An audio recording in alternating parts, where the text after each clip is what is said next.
আল্লাহর হাবিব ইরশাদ করেন, আজাবান লিআমরিল মুমিন, মুমিনদের বিষয়টা বড় আশ্চর্যজনক। ইন্না আমরাহু কুল্লাহু খায়র, মুমিনদের সব বিষয় আল্লাহর পক্ষ থেকে অত্যন্ত কল্যাণকর। মুমিন যখন বিপদে পড়ে যায়, সেই বিপদ মুসিবতে মুমিন আল্লাহর উপরে ধৈর্য ধারণ করে। আমরা সবাই বলি তো, ধৈর্য কার উপরে ধরব? আমরা এটা মনে করব না কোন দেশ আমাকে বাঁচিয়ে ফেলবে, কোন ব্যক্তি আমাকে বাঁচিয়ে ফেলবে। আমরা কারো উপরে ভরসা করি না। ভরসা কার উপর? আল্লাহর উপরে ভরসা। নবীজি সাল্লাল্লাহু আলাইহি সাল্লাম বলছেন, মুমিনরা যখন বিপদে পড়ে যাবে তখন আল্লাহ রাব্বুল আলামিনের উপরই সবর করবে। ফলশ্রুতিতে খুব সামান্য বিপদ দিয়ে মুমিনদেরকে আল্লাহ রাব্বুল আলামিন হেফাজত করবে। পড়েন আল্লাহু আকবার।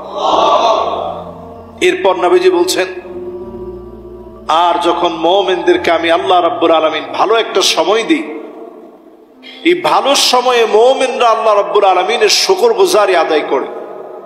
এই শুকরিয়া আদায় করার কারণে বিপদে মুসিবতে আল্লাহ যেভাবে সহযোগিতা করেছে, শুকরিয়া আদায় করার কারণে আল্লাহ রাব্বুল আলামিন আরো বেশি নিয়ামত বাড়িয়ে দেন। পড়েন আল্লাহু আকবার।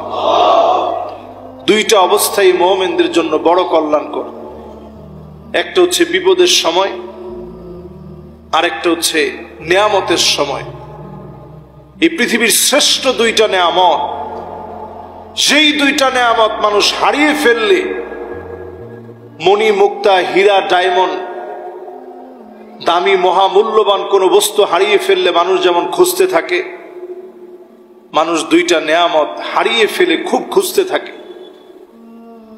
নি'মাতান মাকবুনুন ফীহিমা কাসীরুম মিনান নাস, অধিকাংশ মানুষ দুইটা নিয়ামত খুঁজতে থাকে।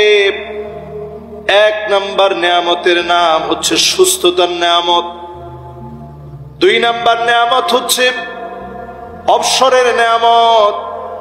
এই দুই নিয়ামত মানুষ খুঁজতে থাকে। অসুস্থ হয়ে গেলে মানুষ বোঝে সুস্থতার জীবনটা কত দামি ছিল। সবচেয়ে বড় নিয়ামত সুস্থতার নিয়ামত। এই সময়ে মানুষ বারবার খুঁজতে থাকে, আল্লাহ আপনি আমাকে সুস্থ বানায় দেন। অসুস্থ হলে মানুষ বারবার বলে, আল্লাহ সুস্থ বানায় দেন। অবসরে যখন মানুষ থাকে, এই নিয়ামতটা এত বড়, কাজ চলে আসলে মানুষ আল্লাহর কাছে বারবার বলে, আল্লাহ আপনি আমাকে একটু অবসর বানান। ব্যস্ততা যখন মানুষকে পেয়ে বসে, মানুষ বারবার বলতে থাকে, আল্লাহ আপনি আমাকে মেহেরবানি করে একটু অবসর দেন।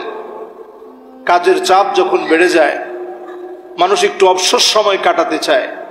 এই দুই নিয়ামত মানুষ খুঁজতে থাকে, যখন হারিয়ে ফেলে, নবীজি সাল্লাল্লাহু আলাইহি সাল্লাম বলছেন, নি'মাতান মাকবুনুন ফীহিমা কাসীরুম মিনান নাস, অধিকাংশ মানুষ দুই নিয়ামত হারিয়ে বারবার খুঁজতে থাকে, তালাশ করতে থাকে। একটা হচ্ছে সুস্থতার নিয়ামত। আল্লাহ রাব্বুল আলামিন এখন আমাদেরকে যেই হালতে রেখেছে, আমাদের জন্য দাবি হচ্ছে এই নিয়ামতের পরে আমাদের যারা এখন অসুস্থ অবস্থায় আছে, পানিবদ্ধ অবস্থায় আছে, বিপদ মুসিবতের মধ্যে রয়েছে, এদের পাশে দাঁড়ানো, এদের জন্য অন্তত চেষ্টা করা। আমাদের দেশের জন্য আর কিছু না পারলেও আল্লাহর কাছে দোয়া করা। নবীজি সাল্লাল্লাহু আলাইহি সাল্লাম এই সময়ের দামি কিছু আমল শিখিয়েছেন।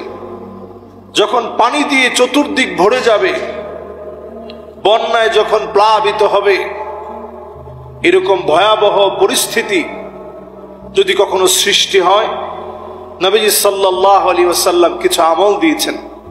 আমল নাম্বার 1, ইযা হাযাবাহু আমর ফাসাল্লা, যখনই কোনো বিপদ আমাদের উপরে আসবে, বিপদের সময় দাবি হচ্ছে আমরা যারা অন্তত বিপদে পড়ি নেই, আমাদের জন্য দায়িত্ব অন্তত 2 রাকাত নামাজ বেশি পড়েন।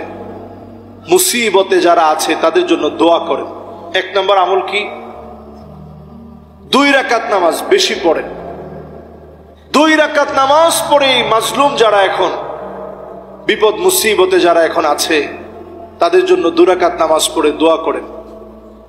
দুই নাম্বার আমল হচ্ছে সাধ্য অনুযায়ী তাদের পাশে দাঁড়িয়ে চেষ্টা করা।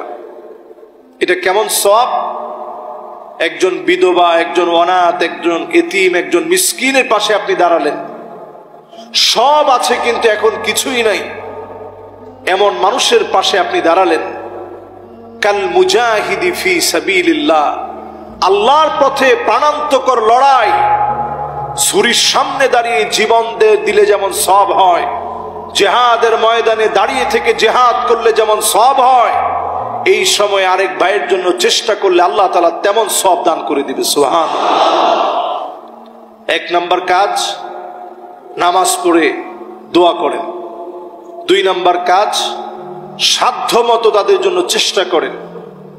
তিন নাম্বার কাজ হচ্ছে নবী করিম সাল্লাল্লাহু আলাইহি ওয়াসাল্লাম একটা দোয়া শিখিয়েছেন, আল্লাহুম্মা লা তাকতুলনা বিগাদাবিক। সবাই পড়ি, আল্লাহুম্মা লা তাকতুলনা বিগাদাবিক ওয়া লা তুহলিকনা বিআযাবিক ওয়া আফিনা ক্বাবলা যালিক।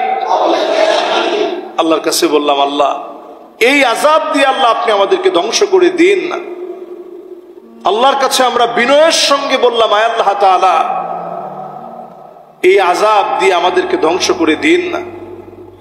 ওয়ালা তুহলিকনা বিআযাবিক, এই আযাব দিয়ে আমাদেরকে নিঃশেষ করে দিন না, আল্লাহ আমাদেরকে শেষ করে দিন না। ওয়া আফিনা ক্বাবলা যালিক, এই আযাব থেকে আল্লাহ আপনি আমাদেরকে হেফাজত করেন। নবীজি সাল্লাল্লাহু আলাইহি সাল্লাম এই দোয়া আমাদেরকে শিখিয়েছেন। পাশাপাশি সেই বুখারী, সেই মুসলিমে আরো একটি দোয়া এসেছে। প্রচন্ড বৃষ্টির সময়ের ক্ষতি থেকে বাঁচার জন্য নবীজি সাল্লাল্লাহু আলাইহি সাল্লাম পড়তেন, আল্লাহুম্মা হাওয়ালাইনা ওয়ালা আলাইনা, আল্লাহুম্মা আলাল আকামি ওয়াল আজামি والذراب وبطون الأودية ومنابت الشجر